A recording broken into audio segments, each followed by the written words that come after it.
konflikt në mënyrë që të rrisë kostot të gjithanshme ekonomike, diplomatike, politike, por edhe ato ndjeshmërinë publike. Zoti Lezi, nga ana tjetër, çfarë synimi strategjik po ndjek në këtë kontekst Washingtoni me goditjet e njëpasnjëshme ndaj infrastrukturës ushtarake iraniane? E nderuar, synimi strategjik i SBA-s në këtë rast dihet çfarë, degradimi i gjithë aftësisë mbrojtëse dhe asaj reaguese të Iranit në mënyrë që ta detyrojë atë me atë që quhen instrumentat e diplomacisë koerzive, diplomacisë shtrënguese, që ta bëjë para alternativa që nuk ka zgjidhje tjetër përpos të vullnetit të SBA-s për t'u bindë për ta ulur në tryezin e bisedimeve. Kjo është strategjia kryesore që lidhet me objektivin e SBA-s, dobësimin e aftësisë mbrojtëse reaguese të saj, po si kundër e heqjen e gjithë mbështetjes që ka Irani në mënyrë që të pamundësoj ripërtritjen jo vetëm ekonomike, po edhe atë të infrastrukturës ushtarake dhe detyrimi përmes këtyre sulmeve po themi intensive që bën në mënyrë të vazhdueshme që ta detyrojë atë që nuk ka zgjidhje tjetër përpos bindjes, përpos nënshtrimit dhe përpos arritjes së marrëveshjes apo paqes përmes goditjes, përmes luftës. Në vjet përgjithshme, kjo është ajo që mund të thuhet është strategjia e pandryshueshme e SBA-s, do të thotë që ta vendos pas murit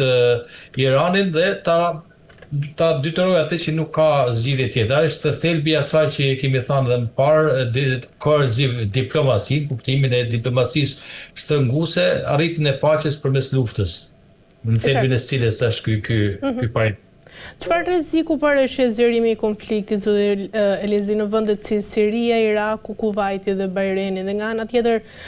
mendoni se ka Irani kapacitetet ushtarake për të mbajtur një konflikt të zgjatur me SBA-n? Për tartë e e fundit e ndëruar, nuk besoj që Irani ka kapacitete ushtarake për ta mbajtur gjatë, po e tham që zgjedh strategjinë e konsumimit, po ka infrastrukturë ushtarake në sensin e saj, e cila përshtatet sipas doktrinës vet në mënyrë çfarë sikundër edhe goditjeve, po themi edhe detare, përmes ato që quhen flotat e vogla iraniane që godasin dhe i shkaktojnë dëm të madh infrastrukturës dhe gjithë sistemit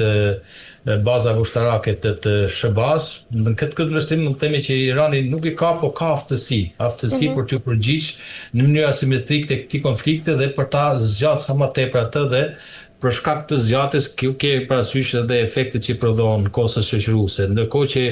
për sa i përket përshkallëzimit të konfliktit në atë që ju thatë, në gjithë vendet e lindjes mesme, kemi parasysh këto vendet e lindjes mesme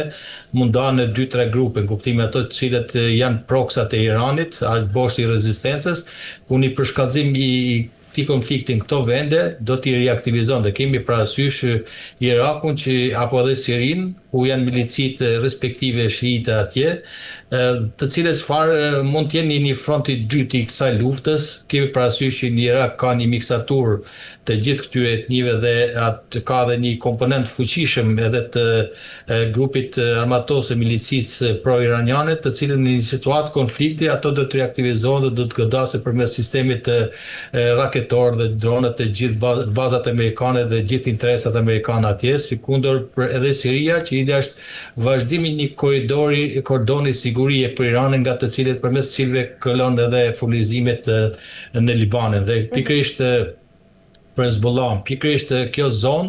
në rast se do të përfshihet dhe do të përshkallëzohet konflikti, do të rindezë dhe do të reaktivizohet gjithë këto proksat, milicit shiite në Siri dhe në Irak, sikundër edhe ajo që është më e fuqishme Hezbollah. Do të thotë që kemi një front të dytë të lufte në këtë rajon. Nga ana tjetër, goditja dhe apo reagimi që ka bërë Irani kundër reagimit i ndaj sulmeve amerikane, çfarë ka detyruar të përdorë asimetrinë përmes goditjes së interesave amerikane në vendet e gjirit të lindjes mesme. Ke parasysh vendet e gjirit persik, ka godit bazat amerikane në Kuvajt, në Bahrein, në Emirate, në Katar, të cilët kanë ato në strategjinë e tyre tentojnë të jenë të barazlarguar nga konflikti në mbështetje të SBA-s, po jo në mënyrë të dukshme prapaskene, por nga ana tjetër nuk duan që vendet e tyre të përfshihen në një konflikt të hapur sepse janë të ekspozuar nga këto rrisjet e goditjeve. E parë në ekuacionin e përgjithshëm për shkallëzimi i luftës në gjithë këto vende të lindët do të sjellë efekte të mëdha, dëme të mëdha për këto vende, pa përfshirë këtu dhe Vuthit në Yemen, i cili kanë një pozicion strategjik edhe për ngushticën e Yemen, ngushticën e Bab el Mandeb, si kundër edhe një fronti dytë në jug të këtij gjiri do të përshkallëzonte këtë konflikt, do ta gjithë rajoni do të jetë, po themi, në luftë, në presion dhe situata do të jetë jashtë kontrolli. Dhe kjo është ajo që mund thuhet që askush nga këto vendet e gjirit persik nuk do të dëshonte një përshkallëzim të luftës pikërisht nga fakti që do të prekeshin më së shumti interesat e tyre, po themi edhe ekonomika të turizmit, por nga ana tjetër edhe të sigurisë dhe mbrojtjes, sepse duke pas parasysh aftësinë e madhe reaguese që ka Irani lehtësisht për t'i goditur ato, kur Irani ka godit, po themi bazat amerikane në këto vende, përfshi edhe të Jordanisë, që është shoqëruar edhe me disa dëme edhe njerëzore, kolateral njerëzor krahas aty material, por edhe në Bahrein, gjithashtu që është edhe qendra komandës amerikane për flotën atje, apo në Katar, në Kuwait, dhe përfshirë dhe përshkallëzimi i këto konfliktit do ta bënte të pakontrolluar atë dhe si e tillë askush nuk do të dëshonte këndvështrimin e mbrojtjes interesave kombëtare të këtyre shteteve. Do të thotë ato anojnë në Kuwaiti, Bahreini, Emiratet, Arabia Saudite, Katari kanë një partneritet dhe aleancë me SBA-n, do të dëshonin mbështetjen e tyre, por nuk do të dëshonin nga ana tjetër përfshirjen drejt për drejt në një konflikt me Iranin për shkak të faktit që Irani lehtësisht ato i godet. Në këtë situatë, zoti Lezi, si mund të përgjigjen aleatët e SBA-s në NATO dhe vendet arabe? Por nderuar, kur themi aleatët e SBA-s janë shumë, ju kategorizuat në bloqe, ke parasysh që NATO dhe në samitin e fundit të Ankaras u deklaruar në deklaratën përmbyllëse të saj, që është përkrah dhe është në unison në përpashtimin e rajonit dhe klasifikoi dhe targetoi Iranin si kërcënim kryesor për paqen dhe sigurinë atje dhe si i tillë NATO nuk mund të përfshihet drejt për drejt në këtë konflikt për vetë faktin se është jashtë po themi objektit të veprimtarisë në enit të pesë saj, sepse nuk përfshihet Irani dhe linja mesme në gjeografinë e vendet anëtare të NATO-s, por është lidhur pikërisht me zonën e sigurisë që ka rajoni dhe efektet që shoqërojnë në gjithë po themi gjeografinë e aleancës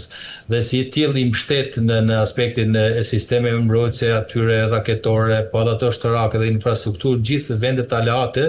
dhe që kanë një lloj partneriteti me NATO-n. Dhe këtu kemi parasysh që kryet saj është SBA-ja dhe këtë luftë e bën SBA-ja dhe Izraeli dhe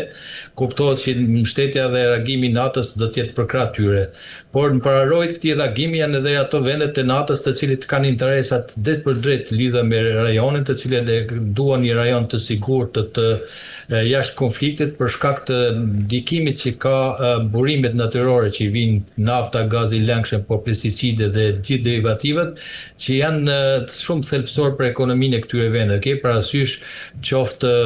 Britania e Madhe, po ashtu edhe vendet e tjera të rëndësishme të Bashkimit Evropian, të cilët janë kundër luftës dhe kundër Iranit në të tim, për aq sa ato kanë kërkuar përmes edhe pikat memorandumit. Mirë, zoti Lezi, nga ana tjetër mendoni se ekziston rreziku që grupet e mbështetura nga Irani të hapin dhe fronte të reja në rajon? Po, nderuar, patjetër që ekziston kjo mundësi, tham që ke parasysh ato që përfaqësojnë boshtin e rezistencës, kur përballen një situatë përshkallëzimi, ato do të reaktivizohen. Ke parasysh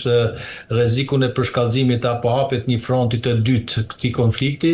në shtetet si Iraku dhe Siria që kanë milicit shiite në këto vende, të cilët në një situatë të tillë do të aktivizojnë dhe të godasin interesat dhe bazat amerikane në këto vende, qoftë në Irak dhe në Siri, ku respektivisht qoftë Iraku, cili ka një bazë mbështetëse të Iranit, ku në një situatë të konflikti, ato do të reaktivizohen dhe do të mobilizohen dhe do të godasin këto baza dhe interesat amerikane, si kundër edhe rëndësinë e madhe që ka Siria për sigurinë e furnizimit për grupin tjetër të proxit Hezbollah në Liban, edhe këto në rast të reaktivizimi apo për shkallëzimit të konfliktit, milicia respektive atje do të reaktivizohet dhe do të godas të interesat dhe nga ana tjetër do të garantojë edhe sigurinë e furnizimit të Hezbollah, që është proxy kryesor i Iranit në këtë rajon, dhe një reaktivizim i Hezbollahut ke parasysh që konflikti do marrë për masat të tjera, pa përfshi këtu dhe atë proxin jugor të Iranit, që është Houthit në Yemen, të cilët kanë edhe ato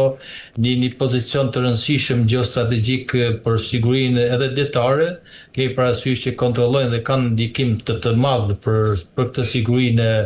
ngushticën Bab el Mandeb, po themi që është